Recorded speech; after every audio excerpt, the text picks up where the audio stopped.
So when we talk about the art of allowing, we're talking about less resistance. The art of allowing is the art of not resisting.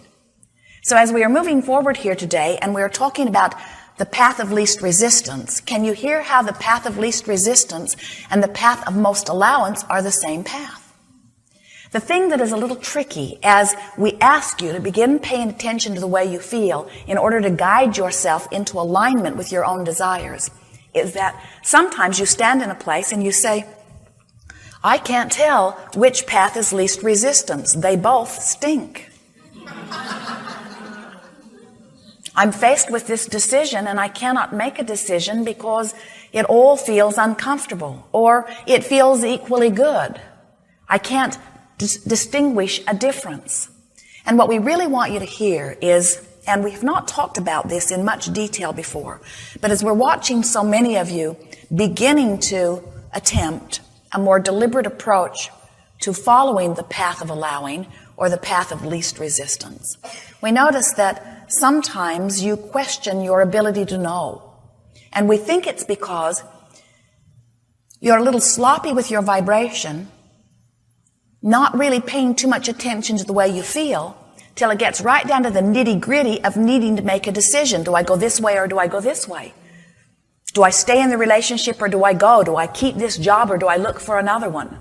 Do I turn this way or this way? Do I eat this or do I eat this?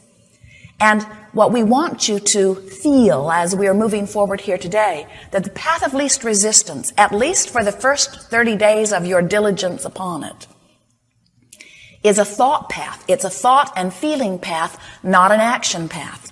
Let the action just sit where it is for a while. Don't make any strong decisions for at least 30 days until you've got a sense of what following the path of least resistance really is about. Now, here's what we mean by this. You all know, or most of you are really becoming familiar with this business of law of attraction. You get it, that what you think about, you offer a vibration about, and as you offer a vibration about it, you are inviting it into your experience.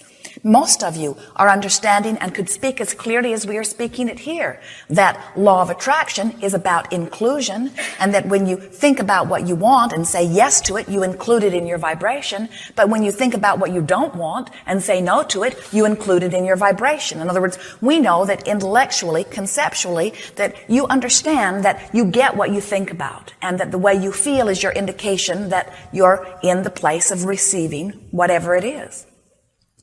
But the thing that we want to give you here today that will put you in such a powerful place on your path of deliberate creating is that law of attraction says that whatever you've been offering vibrationally about any subject is the path of least resistance. Do you hear how big that is? That's why, if you're on a sort of negative rampage, it's easier to stay on the rampage than it is to change the thought. That's why, when you are blissed out over something that has happened, it's quite easy to stay in that blissful mood. But when you get focused upon something that is unpleasant, it's not the easiest thing. We know you've discovered to bring yourself from that negative feeling to that positive feeling. And we've talked about it over the years in many different ways. We talked about pivoting. Whenever I know what I don't want, I know more clearly what I do want. And it's easier for me to make the statement of my desire of knowing what I don't want from my place of knowing what I do want, just like it's easy for me to make my statement of what I do want from my place of knowing what I don't want. The contrast helps me make those distinctions. But what we want you to discover here in this really advanced, leading edge, science of deliberate creation, art of allowing workshop, you are masters here, fine-tuning. We can feel the clarity of your being. We're wanting you to begin to consciously acknowledge what law of attraction is doing for you in your experience. And we want you to begin paying attention to your emotions with a greater determination to know why you feel the way you feel, to really discover the path of least resistance. So I have a little story for you to sort of shake things up a little bit here, and that is, you're driving down the street, you're driving the car, you have a friend with you, somebody close to you that you live with, And you know the way you're going. You've already chosen in your mind the direction you're going to go. And as you begin to make your turn, the specific way you're going to go, your friend pipes up and says, "What in the world are you doing? Why are you going that way? I think we should go this way." And you say, "All right. But I usually go this way, and I think this is a good way to go, and I'm driving the car, so I think I'm going to go this way." And your friend says, "I wouldn't if I were you." And your friend is strong, vociferous, loud. And so you say, because it's not worth an argument to you, not an outward verbal argument, "All right, we'll go your way." But secretly you think, "I hope we get lost."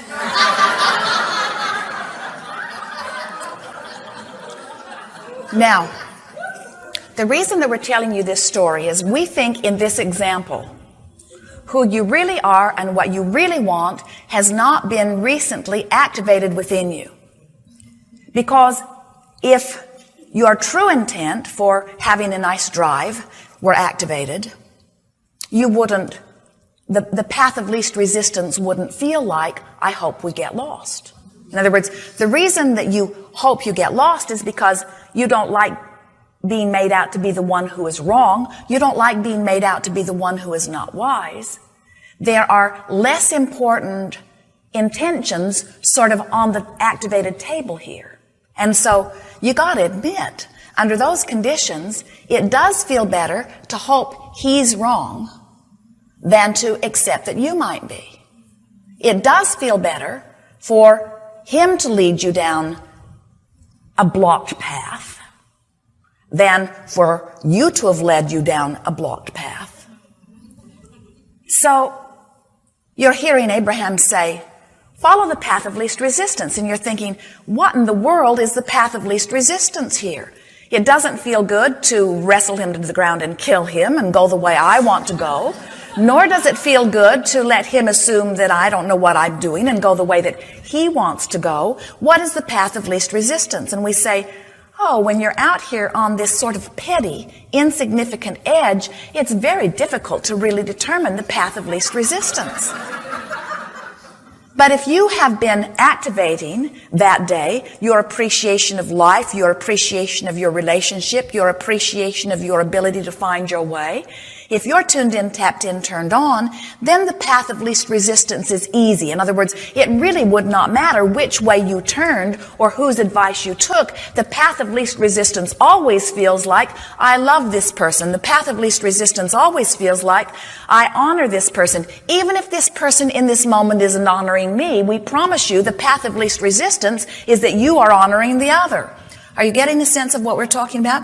If you have taken the time to meditate recently, even that morning, if you've been basking, if you made your short list of positive aspects, if you did some basking and dreaming over your coffee and donut that morning, if you have been in this place that you are tuned in, tapped in, turned on, if you are in alignment with well-being, and this friend pipes in and said, let's go this way, you'd say, maybe you would say, let's go the way he says. Maybe you wouldn't. But in any case, the path of least resistance would be more obvious to you.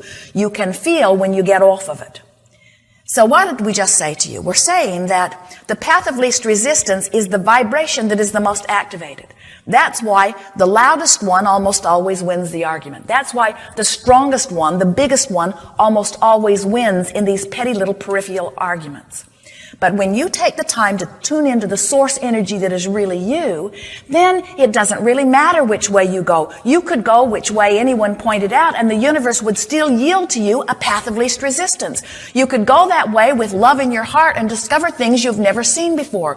You might even find a path that really is ultimately better. You might see flowers blooming. You might see a new house that you've been wondering about. You might see a business that you've been looking for. You might meet someone in traffic that you've been wondering about. In other words, all kinds of things open to you It turns out that every physical direction that you go is and can be a path of least resistance if you are vibrationally open to the well-being that your source knows about.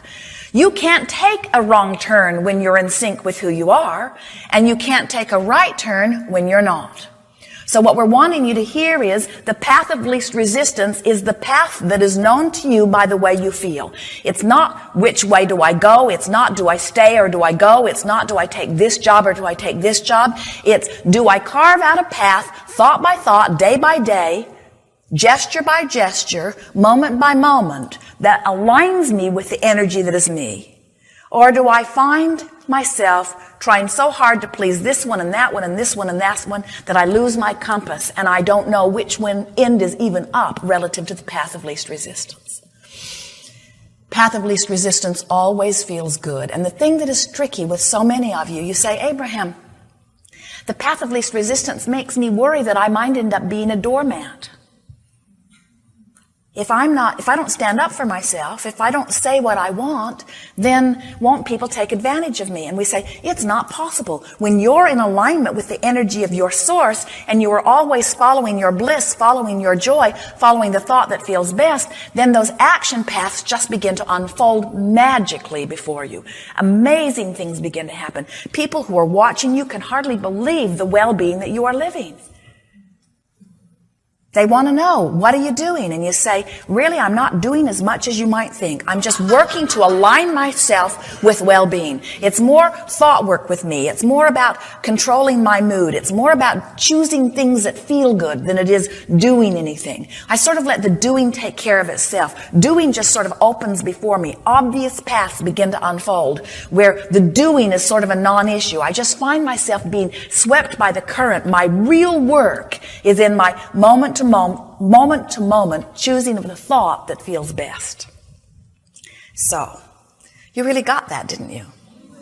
Path of least resistance always feels good, but you got to practice it in terms of thought and feeling quite a while before the action path becomes so obvious.